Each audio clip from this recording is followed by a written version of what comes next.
सबसे पहले तो 17वीं बीपीएससी पीटी पास करने वाले समस्त छात्र एवं छात्राओं को मेरा कंग्रेचुलेशन। स्टूडेंट्स, आपके पास अब आज के बाद 60 दिन के आसपास समय बचे हुए हैं और एक बड़ा वैकेंसी है। अभी तक के बीपीएससी के इतिहास में इतनी बड़ी वैकेंसी नहीं रही है। थोड़े से कॉन्शियस होंगे आप तो निश्चित रूप से आप सफल होने के कगार पर पहुंचेंगे, लेकिन इस 60 दिनों में कैसे सफल होंगे एक बड़ा और जटिल मामला है। विभिन्न जगहों से लड़कों का कॉल आता है, क्या पढ़े नहीं पढ़े, अभी हौच पौच की स्थिति सभी में बनी हुई है। किंतु आप विश्वास करें कि आप एक बेहतर रणनीति से अगर इसकी तैयारी करते हैं तो निश्चित रूप से 60 दिनों में आप बेहतर अंक लाकर फाइनल सिलेक्शन न केवल कर पाएंगे बल्कि आप रैंकर बन सकते हैं। मेंस की जो प्रवृत्ति है पीटी से बिल्कुल अलग होती है। पीटी ऑब्जेक्टिव होता है, इसमें याद करने की प्रवृत्ति ज़्यादा होनी चाहिए, जैसा कि आपने पीटी के जो प्रश्न पत्र देखे हैं उसके माध्यम से।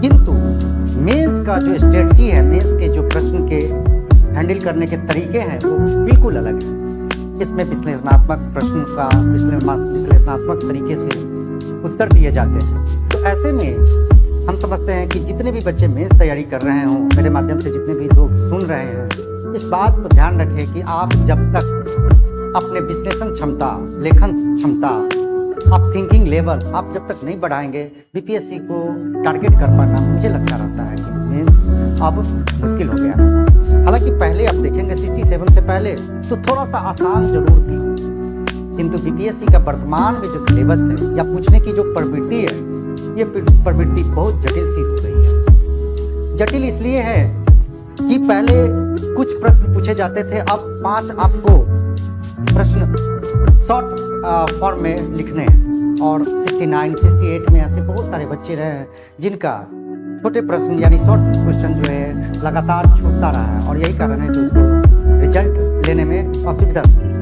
तो इसको हमको ध्यान में रखकर हम लोगों ने श्योर सक्सेस मिशन 40 के अंतर्गत हमारे संस्थान के माध्यम से एक नए बैच के रूप में आपके सामने समक्ष उपस्थित हुए हैं, जिसमें 4 शिक्षक शामिल रहेंगे और सभी शिक्षक अलग अलग विषय को अपने अपने तरीके से एक्सपर्ट रूप से आपके लिए काम करने का प्रयास करेंगे। इसमें मैं डॉक्टर अरुण कुमार आपको 3 सब्जेक्ट पढ़ाऊंगा।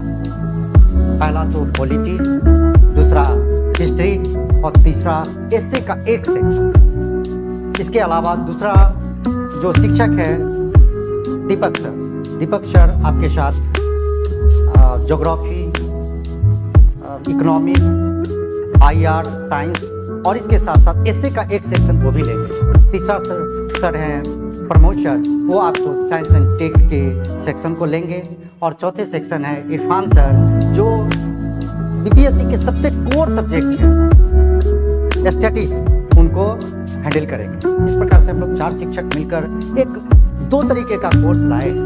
एक सामूहिक कोर्स, जैसे बहुत सारे बच्चे होंगे जो सभी विषय पढ़ना चाहते हैं, उसके लिए एक अलग कोर्स हम लोगों ने लॉन्च किया है। और दूसरा सब्जेक्ट दूसरे तरीके के लोग होंगे जो प्रॉपरली कुछ विषय को पढ़ना चाहेंगे, जैसे कोई पॉलिटी पढ़ना चाहेगा, कोई साइंस एंड टेक पढ़ना चाहेगा, कोई सिर्फ एसे पढ़ना चाहेगा, या कोई स्टैटिक्स पढ़ना चाहेगा, या कोई IR या करेंट अफेयर्स पढ़ना चाहेगा। तो वो अलग अलग उसके अलग अलग शिक्षक है, अलग अलग आप एडमिशन ले सकते हैं, ऑनलाइन और ऑफलाइन के माध्यम से जुड़ सकते हैं। देखिए, अभी जो प्रवृत्ति है बीपीएससी की पूछने की प्रश्न, ये प्रवृत्ति पहले की अपेक्षा थोड़ा सा जटिल हो गया। जटिल इस मामले में नॉलेज के मामले में नहीं है, आपके समय पाबंद के मामले में। आप दिए होंगे, कई लोग जो मुझे सुन पा रहे होंगे मेंस दिए होंगे तो देखे होंगे कि आप लिखते तो हैं, जानकारी तो है, लेकिन आपके पास समय का अभाव। हमारे संस्थान के माध्यम से आपको उस समय की पाबंदी, उस समय को कैसे हैंडल किया जाए, इस अपने सीमित 3 घंटे के समय में कैसे सभी प्रश्नों का उत्तर दिया जाए और न केवल दिया जाए बल्कि कैसे लिखा जाए, इस लिखने पे ज़्यादा से ज़्यादा हम लोग फोकस करेंगे। अब देखते होंगे कि एक ही मौर्य कला अगर इतिहास के सेक्शन में पूछा जाता है तो लगभग जितने भी लोग मेंस लिखने जाएंगे वो सभी लोग उस मौर्य कला को लिख कर आएंगे। लेकिन अगर उसका कॉपी आप देखेंगे तो किसी को 38 नंबर के जो प्रश्न है मौर्य कला उसमें किसी को 8 नंबर आ रहा है, किसी को 12 और किसी को 15, किसी को 20 और किसी को 24 और किसी को 26 नंबर आ रहा है। ऐसा क्यों हो रहा है? आप जितने लोग सुन रहे हैं, इस पे काम करना है। आप इस पे काम करें कि मुझे 24 नंबर कैसे लाना है। आप सिर्फ पढ़ ले, विभिन्न जगहों पर पढ़े, लेकिन पढ़ने के बाद मार्क कैसे हो, क्या क्या डालने होंगे। अब हम कई लोगों को देखते हैं कि शॉर्ट नोट्स लिख रहे हैं और शॉर्ट नोट्स लिख रहे हैं तो जैसे तैसे करके आगे पीछे कर रहे हैं। नहीं, 8 नंबर का अगर आपका शॉर्ट नोट्स है तो उसको कैसे उस शॉर्ट नोट्स में मौर्य कला लॉन्ग में भी पूछे जाते हैं और शॉर्ट में भी पूछे जाते हैं। तो मौर्य कला को जो 8 पेज में हमने पढ़ा है, वो 4 पेज में जो एग्जाम में लिखने हैं, उसको कैसे हम 1 से 1.5 पेज में लिखें और उसमें सब शामिल हो, इस पे हम लोग ज़्यादा फोकस्ड रहेंगे। हमारा जो क्लास की शुरुआत है हमारे संस्थान के माध्यम से, वो 5 फरवरी से शुरुआत है। इंडिविजुअल सब्जेक्ट भी लेकर आप पढ़ सकते हैं, कंबाइंड सब्जेक्ट को लेकर भी पढ़ सकते हैं, इससे अलग से पढ़ सकते हैं, जीएस के सारे सेक्शन अलग से पढ़ सकते हैं, जीएस के प्रॉपरली कोई विषय आप पढ़ना चाहते हैं वो अलग पढ़ सकते हैं। अब हम एक छोटा सा उदाहरण के माध्यम से आपको बताना चाहेंगे कि हम लोग पढ़ेंगे कैसे। आखिर में प्रश्न पढ़ तो लिए, लेकिन पढ़े तो वो पीटी जैसा नहीं है कि भारत की राजधानी कहाँ है तो वो ऑप्शन दिए रहेंगे। आपको पहली बार बीपीएससी के एग्जामिनेशन में पहली बार प्रश्न मिलेगा, इससे पहले आपको प्रश्न कभी नहीं मिलेंगे। हो सकता है कि आपको इतिहास के सेक्शन में हूबहू प्रश्न पहले के मिल पाए, लेकिन अन्य जितने भी विषय हैं, मुझे उम्मीद जो है कि अब वो ऐसा प्रश्न नहीं मिलेगा। तो नहीं मिलेगा तो क्या करें? तो आपकी समझ सबसे ज़्यादा विकसित होनी चाहिए, ताकि आप उसी समय अपने आप को प्रिपेयर करें कि प्रश्न में पूछे क्या जा रहे हैं और कैसे इस प्रश्न का उत्तर दें। एक छोटा सा उदाहरण हम देते हैं पॉलिटी की शुरुआत के स्तर पर। जब हम लोग क्लास करेंगे तो हम लोग कैसे क्लास करेंगे? तो क्लास करेंगे तो एक जैसे मान लेते हैं पंचायती राज व्यवस्था। पंचायती राज व्यवस्था ये इस बार के लिए बहुत महत्वपूर्ण सेक्शन है।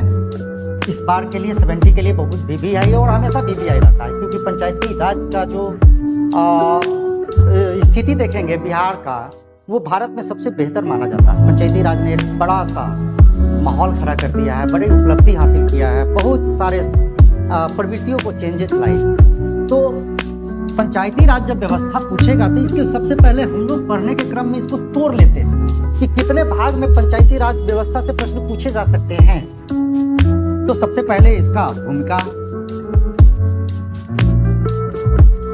दूसरा नंबर पंचायती राज व्यवस्था 73वां संविधान संशोधन के माध्यम से आया, तो इसके प्रावधान, संवैधानिक प्रावधान क्या थे? तो संवैधानिक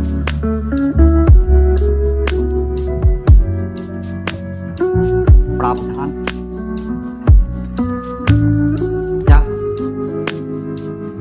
तीसरा नंबर में पंचायती राज व्यवस्था जब से शुरू किया गया है तब से लेकर आज तक भारत के संदर्भ में और बिहार के संदर्भ में उपलब्धि क्या हासिल किया, क्या इससे फायदे हुए? तो उपलब्धि, और उपलब्धि में भारत का भी, भारत पूछे तब भी उपलब्धि सेम है, बिहार पूछे तब भी सेम है। तो भारत के संदर्भ में पूछे तब या बिहार के संदर्भ में पूछे तब, और दोनों मिलाकर उपलब्धि कितने भागों में बढ़ सकते हैं? तो उपलब्धि सामाजिक स्तर पर क्या उपलब्धि हुई है,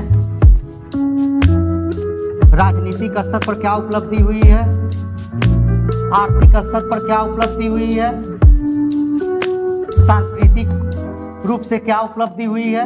इस प्रकार से कई भागों में ये उपलब्धियां हमारे पंचायती राज व्यवस्था के माध्यम से दिए गए हैं। इन सब पर है। जैसे अगर हम सामाजिक उपलब्धि की बात कहेंगे तो महिला सशक्तिकरण का अगर सबसे महत्वपूर्ण सेक्शन कहेंगे तो इस पंचायती राज व्यवस्था ने लागू किया बिहार के संदर्भ में, विशेष तौर पर क्योंकि पंचायती राज व्यवस्था भारत में पहली बार उसके अंतर्गत 50% महिलाओं को आरक्षण दिया गया। इसके माध्यम से और भी बहुत सारे चेंजेज आई हैं, तो उस पर हम लोग डिस्कस करते हुए चलते हैं। तीसरा नंबर है उपलब्धि। उपलब्धि होने के बावजूद भी इसकी आलोचना की जा सकती है, क्योंकि उपलब्धि तो है किंतु इसमें आज भी बहुत सारे कमियां दिखने को मिलती है। तो कमी क्या है या आलोचना? आलोचना अगर में ये कमी हुई है तो कमी हुई है तो चुनौतियां क्या क्या? क्या चुनौती है? क्या ऐसी स्थिति बनी है कि ये कमी अभी भी पंचायती राज व्यवस्था पूर्णतः लागू नहीं हो पाया है? या इससे पूरे समाज या जितने भी सेक्टर है वो आज भी सशक्त नहीं हो पाए हैं। तो इसकी चुनौती,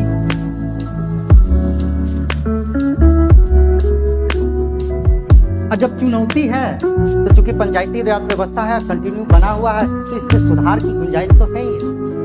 तो इसमें सुधार क्या हो सकता है?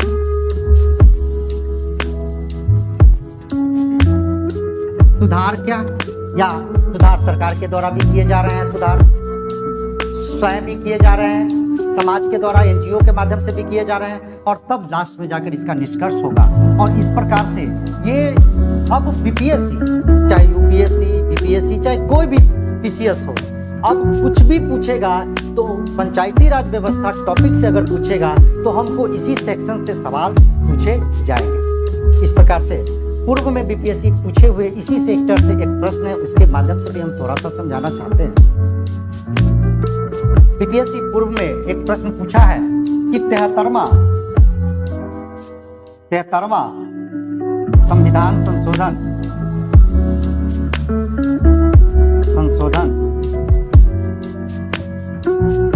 के प्रावधान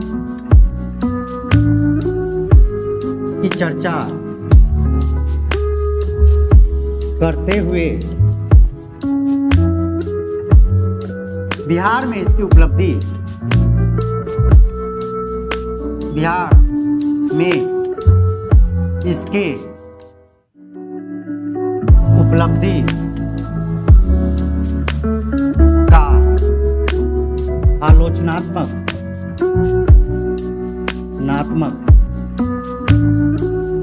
वर्णन करे। क्या, और आगे प्रश्न पूछा है, क्या यह संस्था